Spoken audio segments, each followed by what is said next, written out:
Hi everyone, Duke Nave here.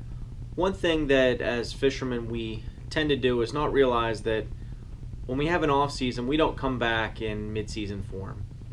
A football player doesn't come out and start, a quarterback doesn't come out and start throwing touchdown passes on day one. There's a reason there's a mini camp. Baseball players, they don't come out throwing, 100 miles an hour and throwing, 9 inning complete games. That's why there's a spring training.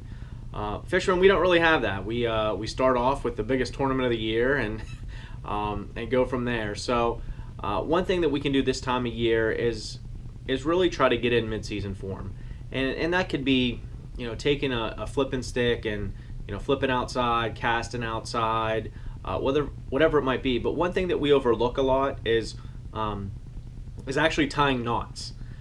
So I'm not a big knot guy. I basically tie 4 knots.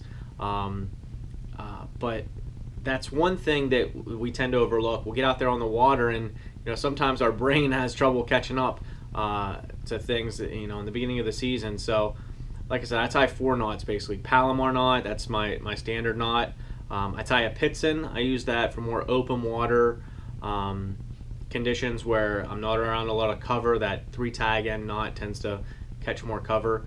A Snell knot for flipping, and then a double uni knot for tying fluoro to a braided leader.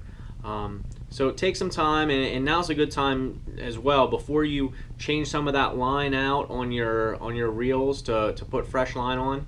Just take some time and practice tying knots.